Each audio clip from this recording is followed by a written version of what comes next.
CRP का full form है C reactive protein. C reactive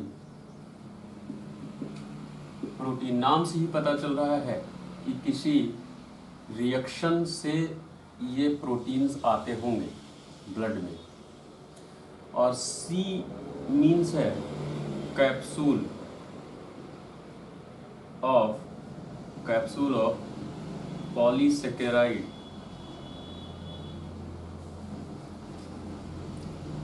capsule of staphylococcus,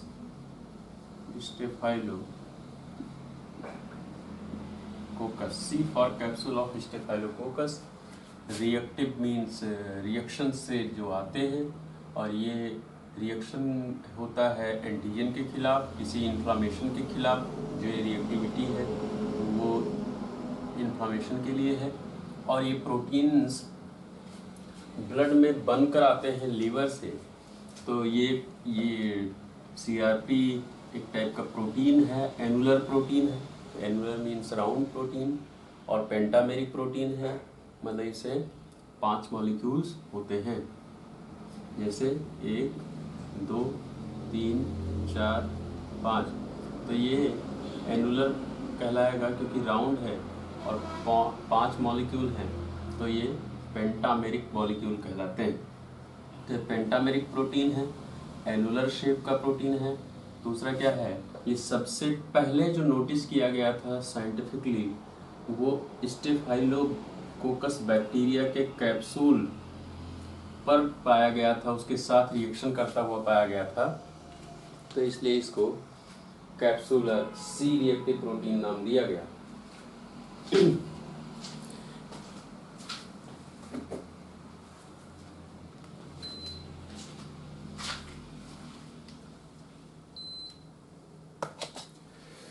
तो C reactive protein means C for capsule of staphylococcus. ये सबसे पहले staphylococcus के कैप्सूल से रिएक्शन करता हुआ पाया गया था, तो इसका नाम सी रखा गया।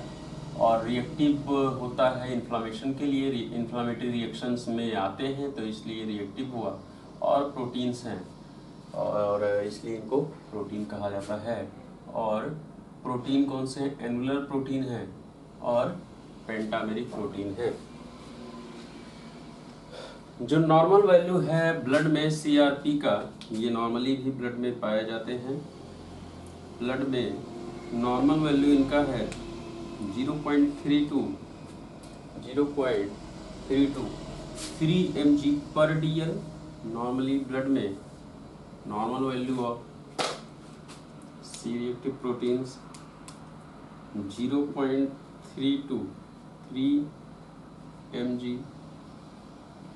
पर DL, ये नॉर्मली ब्लड में पाए जाते हैं। कुछ कंडीशंस में, और ये नॉर्मल अगर पाए जाते हैं, इसका मतलब है कि ब्लड में कुछ वैल्यू सी रिएक्टिव प्रोटीन्स के होने चाहिए। अब अगर कुछ वैल्यू होगा तो कोई ना कोई इनका काम भी होगा। तो सी रिएक्टिव प्रोटीन्स जो हैं, ये लाइसोफॉस्फेटिडाइल कोलिन एक केमिकल है जो डेड या इंजर्ड सेल्स के सरफेस पे अटैच होता है। अगर ये डेड सेल है,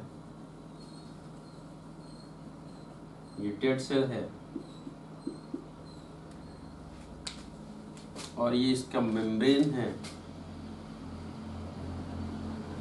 ये मेम्ब्रेन्स हैं, तो यहाँ पर फॉस्फेटिडाइल, लाइसोफॉस्फेटिडाइल कोलिन मटेरियल है। लाइसोफॉस्फेटिडाइल कोलिन मटेरियल है, और इस मटेरियल के साथ जो सी रिएक्टिव प्रोटीन है ये अटैच होते हैं सी रिएक्टिव प्रोटीन्स, इसके साथ लाइसोफॉस्फेटिडाइल कोलिन ये यहाँ लाइसोफॉस्फेटिडाइल कोलिन के साथ अटैच होते हैं और ये एक्ट करते हैं एज ए ऑप्सोनिन मॉलिक्यूल। जो CRPs हैं वो यहाँ एक्ट करते हैं एज ए ऑप्सोनिन मॉलिक्यूल।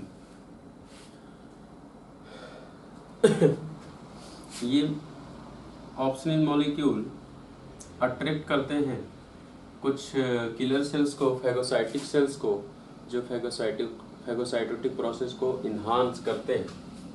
और ये जो डेड सेल्स हैं या इंजर्ड सेल्स हैं, ये फैगोसाइट होकर नॉर्मल ब्लड स्ट्रीम से हटा दिए जाते हैं। तो ऑप्सोनिन्स जो सी रिएक्टिव प्रोटीन का नॉर्मल फंक्शन है, they act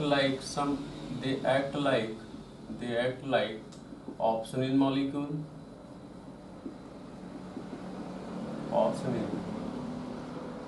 they act like opsonin molecule. अब ऑप्सोनिन मॉलिक्यूल क्या है, मुझे लगता है फिर से डिस्कशन करने की जरूरत नहीं है। Opsonin molecules they are holders, they act like a chain between antigen and antibody या antigen and killer cells, like T cells या तो opsonins they act like opsonin molecule and they activates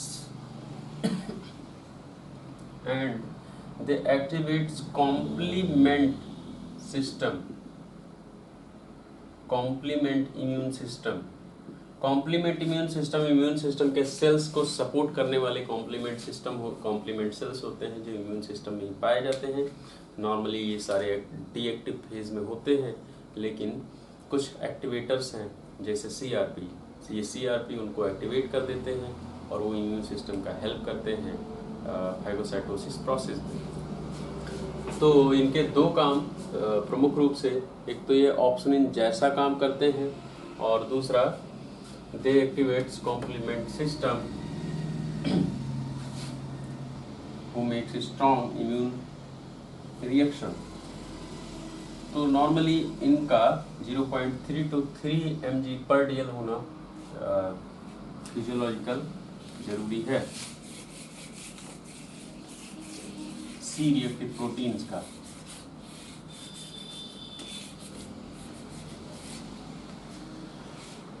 तो इनके फिजियोलॉजिकल फंक्शन में अगर ये बहुत बार 0.3 to 3 mg पर DL ये है नॉर्मल, बहुत बार ये बढ़ते हैं तो कुछ गेस भी हम लोग लगा सकते हैं। जैसे अगर 10 से 40 mg पर DL आए, 10 से 40 mg पर DL आए तो ये इन्फेक्शन वायरल हो सकता है, ये इन्फेक्शन वायरल हो सकते हैं। और अगर 40 to 200 mg पर DL आ रहा हो, ये बैक्टीरियल इन्फेक्शन होने के चांसेस ज़्यादा हैं, ये बैक्टीरियल इन्फेक्शन हो सकते हैं। और अगर 200 से भी ज़्यादा आ रहा हो CRP तो ये सीवियर बैक्टीरियल इन्फेक्शन हो सकते हैं, सीवियर बैक्टीरियल इन्फेक्शन, ये सीवियर बैक्टीरियल इन्फेक्शंस होने के चांसेस हैं। तो ये एक गेस है जो हम लोग हाइपोथेटिकल यूज कर सकते हैं।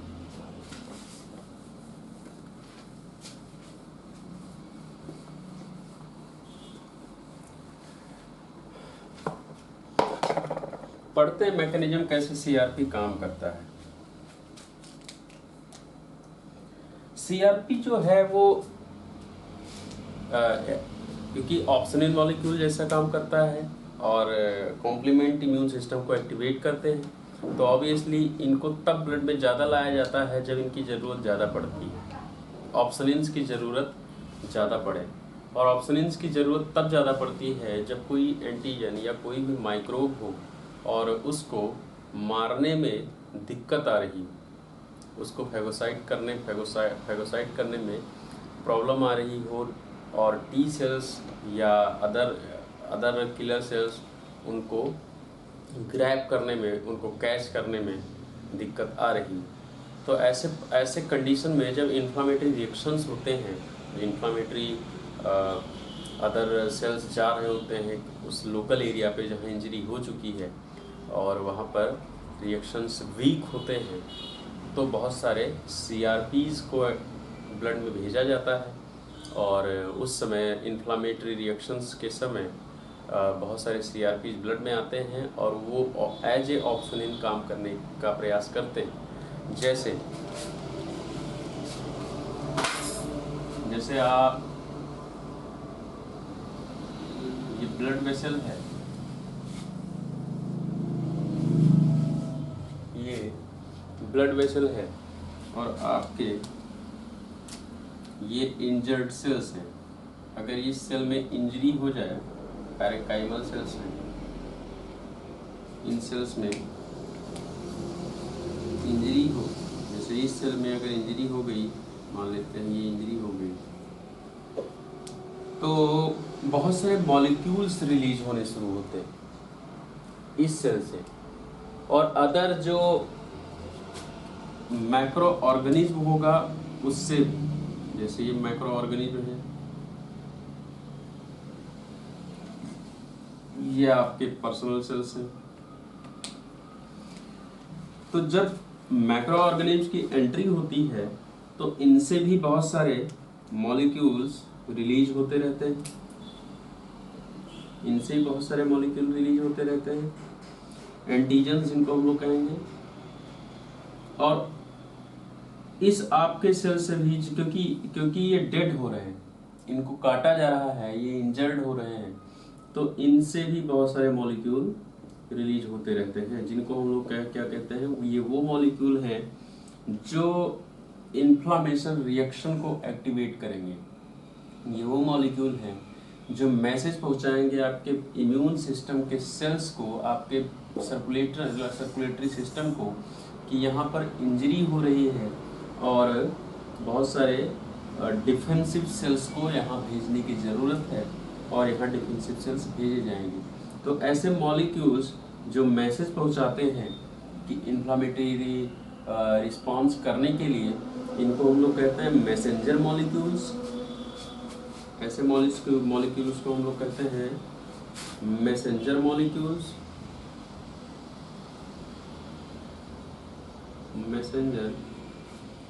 मैसेंजर मॉलिक्यूल, या इसको सिग्नलिंग मॉलिक्यूल भी कहते हैं, क्योंकि ये सिग्नल देते हैं कि इन्फ्लामेशन यहाँ पर स्टार्ट हो गया है। सिग्नलिंग मॉलिक्यूल्स ये करते क्या हैं, ये यहाँ से रिलीज होकर और ब्लड में आ जाते हैं, यहाँ से रिलीज होकर ब्लड में आते हैं। और CRP के लिए जो सबसे पोटेंट सिग्नलिंग मॉलिक्यूल है वो है इंटरल्यूकिन 6 मॉलिक्यूल।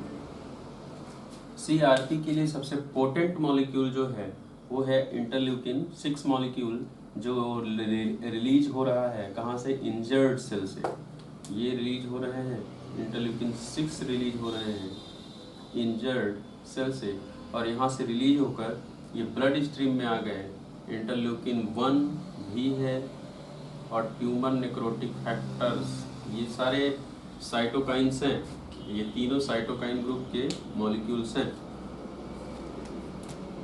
तो ये तीनों साइटोकाइंस हैं,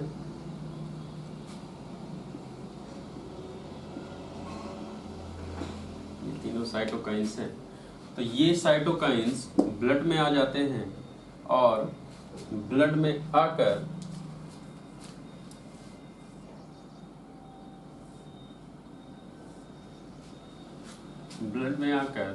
ये पहुंचते हैं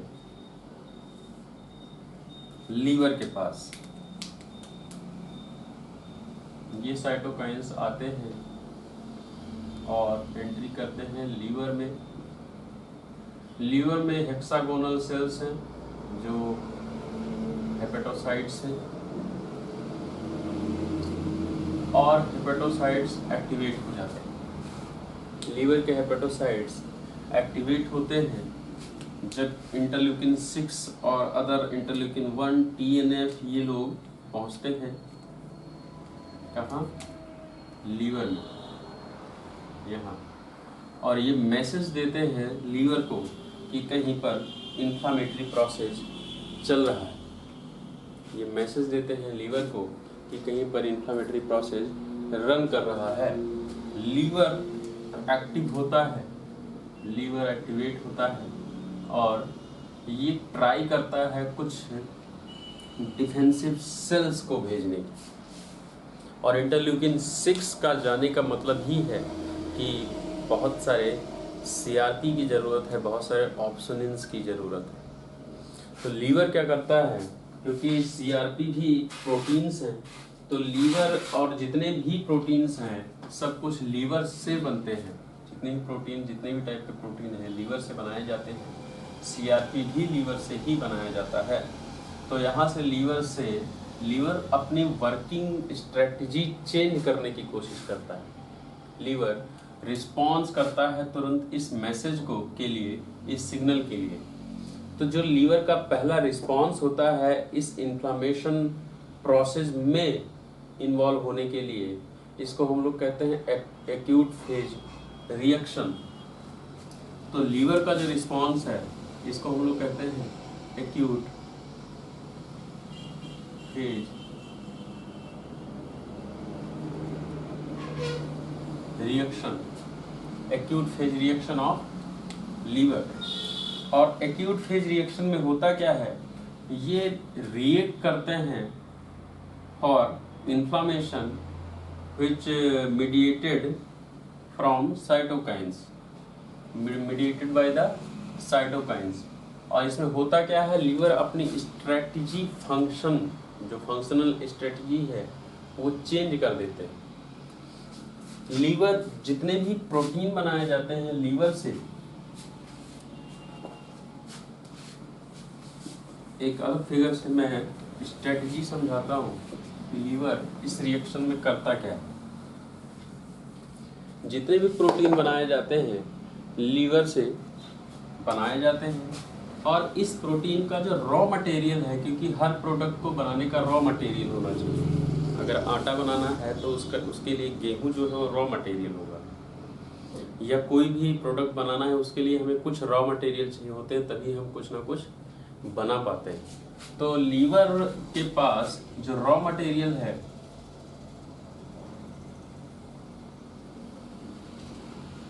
जो लीवर है इसके पास रॉ मटेरियल है अमीनो एसिड्स। अमीनो एसिड से प्रोटीन्स बनाए जाते हैं। तो मान लेते हैं कि लीवर के पास कुछ लिमिटेड रॉ मटेरियल्स होंगे, क्योंकि हर प्रोडक्ट का लिमिटेशन होता है। तो ये लिमिटेड रॉ मटेरियल है, जो क्या है, इसमें क्या है, amino acid molecules, amino acid raw material, amino acids. और ये अमीनो एसिड्स से ही जितने प्रोटीन बनते होंगे सारे बनाए जाते हैं। तो ये लिमिटेड रॉ मटेरियल हैं, और इस अमीनो एसिड से इस इन्फ्लामेटरी रिस्पॉन्स के लिए जितने भी रिस्पॉन्स होते हैं प्रोटीन से रिलेटेड, तो इनको कहा ये प्रोटीन जो कुछ प्रोटीन्स बनेंगे नए, और क्योंकि अमीनो एसिड लिमिटेड है, ये रॉ मटेरियल लिमिटेड है, तो अगर अदर प्रोटीन्स नए ज़्यादा बनेंगे तो कुछ प्रोटीन जो पहले बन रहे थे उनका बनना कम हो जाएगा। जैसे एल्ब्यूमिन और अदर प्रोटीन्स, या एंटीकोएगुलेंट प्रोटीन्स जो ब्लड का थक्का बनने से रोकते थे। ऐसे जो प्रोटीन्स हैं उन प्रोटीन्स की कमी होने लग जाएगी, क्योंकि जो इस समय अमीनो एसिड से ज़्यादा प्रोटीन्स बनाए जा रहे हैं उनमें से कुछ अलग प्रोटीन्स हैं। तो यहाँ पर मान लेते हैं कि यहाँ दो टाइप की मशीन्स हैं, यहाँ दो टाइप की मशीन है जिसमें आपको प्रोटीन्स बनाने हैं।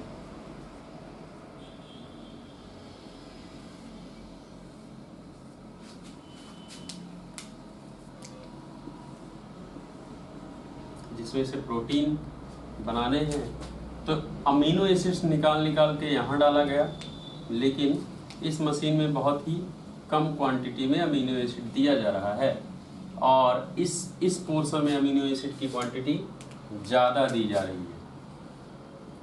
इस मशीन में अमीनो एसिड्स की क्वांटिटी ज़्यादा दी जा रही है, तो मटेरियल भी यहाँ पर ज़्यादा निकलेगा, और यहाँ पर अमीनो एसिड कम वेस्ट किया जा रहा है तो मटेरियल यहाँ पर कम निकलेगा।